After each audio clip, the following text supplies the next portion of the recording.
I never thought one stupid joke would flip my entire world upside down.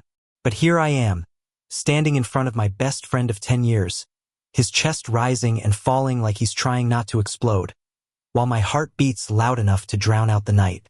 "Tell me you didn't," Ethan said, his voice sharp like broken glass. But I had. God, I had. It started as nothing more than a reckless dare to myself on a boring Friday night.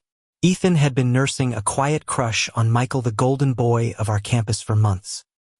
He never had the courage to confess, and I, being the idiot I am, thought it would be hilarious to help. I picked up Ethan's phone when he left it on the couch and typed out a flirty text to Michael. A joke, a tease, something I thought he'd laugh about when I showed him later. But Michael responded, and then I kept going. The sick part? For the next week, Ethan thought he was texting Michael while it was me all along. I watched his face light up every time his phone buzzed. I watched him fall asleep smiling, believing his crush finally saw him. And I kept lying, digging myself into a hole so deep I couldn't breathe, until Michael casually mentioned to Ethan in the cafeteria that he'd never received a single text from him. That's when the world collapsed. Now Ethan is staring at me like I'm a stranger. His hazel eyes, usually soft and warm, are burning with betrayal. "Why, Ryan?" he demands. "Why the hell would you do that?" I swallow, my throat dry as sand. I thought it was supposed to be a joke. I didn't think it would. Didn't think? He cuts me off, his voice cracking. "You let me believe someone actually wanted me. You let me sit there every night thinking I mattered to him." His words sting sharper than any slap. And I know I deserve it. The thing I can't say, the thing that's clawing inside my kestis, that every word I typed was real. I wasn't writing as Michael. I was writing as me. The late-night confessions, the stupid memes, the way I said he deserved love, that he was worth everything. I meant every damn word. But how do you confess that when the only reason he heard them was through a lie? I take a step closer, but Ethan flinches back. That hurts more than I expect. "I'm sorry," I whisper, and it feels pathetic. "Sorry doesn't fix this." He spits, and then he turns, walking away down the empty street, his figure swallowed by the glow of the streetlights. And just like that, I realize I might have lost the only person who ever mattered to me. The days that follow are torture. Ethan doesn't answer my calls, doesn't reply to my texts. We live in the same dorm, but it's like he's built a wall between us. I see him in the dining hall, sitting with other friends, his laugh sounding forced, his smile hollow. Every time our eyes meet, he looks away, as if the sight of me hurts. I replay it over and over, my fingers hovering above his phone that night. The rush of adrenaline when Michael replied. The way Ethan's face lit up. And then the crash. I'd give anything to take it back. But life doesn't work that way. One evening, unable to stand it anymore, I find myself outside his dorm room. I knock once, twice. Silence. Then, just as I'm about to leave, the door opens a crack. Ethan's standing there, eyes tired, hair messy like he hasn't slept. "What do you want, Ryan?" His voice is flat, but not angry. Just empty. I clutch the door frame like it's holding me up. "I need to explain." "There's nothing to explain." "Yes, there is." I insist, my voice trembling. "I screwed up. I know I hurt you. I know I broke your trust. But I need you to understand I wasn't making fun of you. Every word I wrote, it was me, not Michael. Me." His eyes narrow, and for the first time, I see something other than anger. Confusion. Maybe even fear. "What are you saying?" he whispers. I take a shaky breath. This is it. The truth I've buried for years. The truth that destroyed everything the second I let it slip through texts meant for someone else. I'm saying I didn't pretend because it was funny. I pretended because I wanted to say those things to you, but I was too much of a coward to admit it. "Ethan." My voice cracks. "I've been in love with you all this time." The silence that follows is unbearable. His face is unreadable like a mask. My heart pounds so hard I'm sure he can hear it. Finally, he lets out a hollow laugh. "So that's your excuse? You humiliate me. You make me feel like a complete idiot. And now you want to play it off as some grand confession." I flinch. No, I'm not excusing it. I'm just telling you the truth. He studies me for a long moment, his gaze heavy and searching. Then, without another word, he closes the door. And I'm left standing there, alone in the dim hallway, wondering if honesty was too little, too late. I thought the door slamming shut was the end of everything. But a week later, Ethan found me first. It was midnight in the library, both of us drowning in textbooks before finals.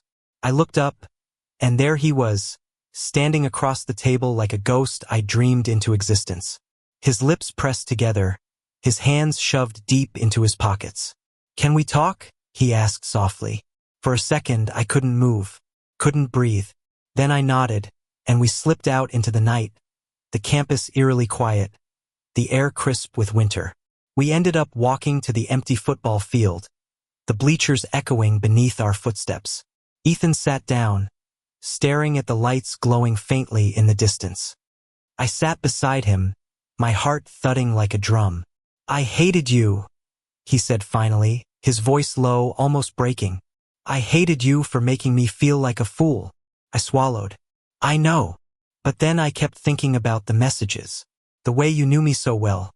The way you said things I didn't even know I needed to hear."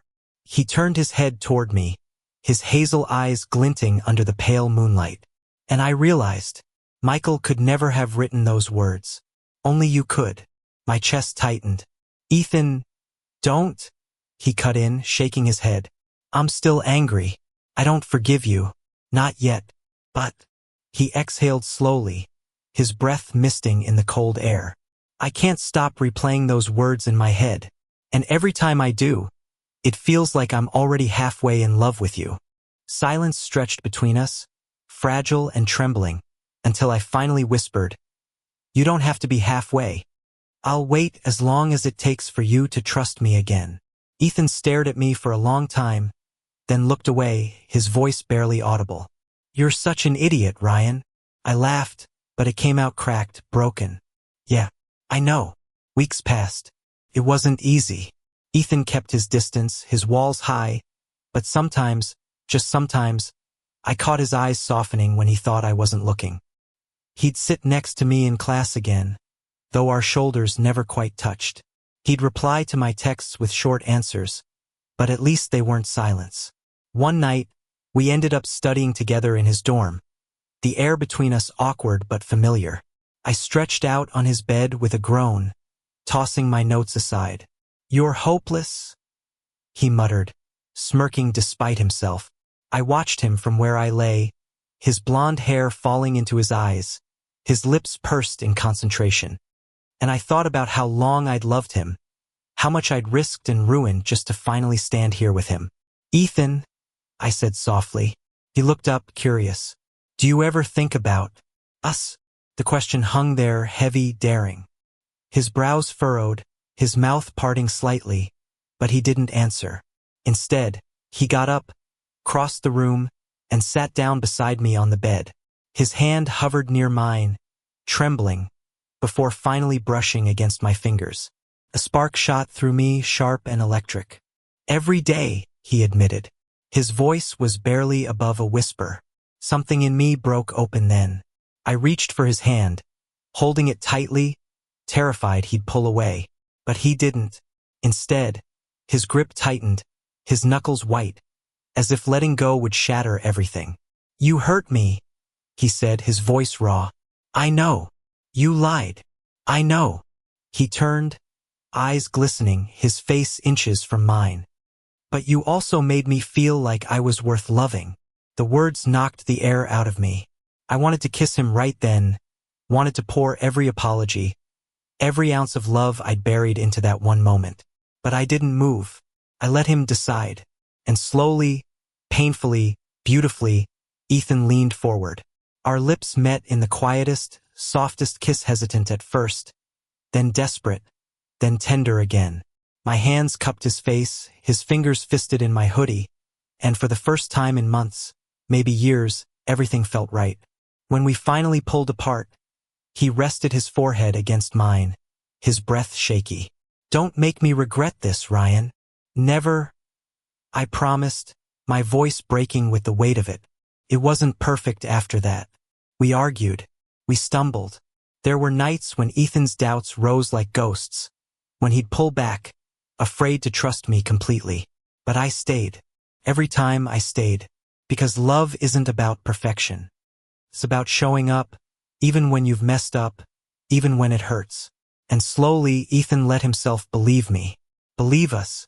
Months later, we sat on the same bleachers where everything had started to heal. The spring air was warm, the field below buzzing with life again. Ethan leaned against my shoulder, his hand tangled with mine. "You know," he murmured, "if you hadn't been such an idiot, we probably wouldn't be here." I chuckled, kissing the top of his head. "Guess some mistakes are worth making." He lifted his head then, eyes shining with something softer, deeper. "I don't think it was a mistake. I think it was the only way you'd ever tell me the truth." And when he kissed me again under the wide American sky, I knew that he was right. I had lost him once.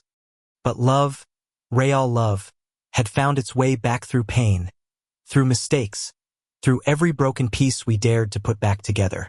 And this time I wasn't letting go. Thank you for listening. Don't forget to like and subscribe to stay updated with the latest videos.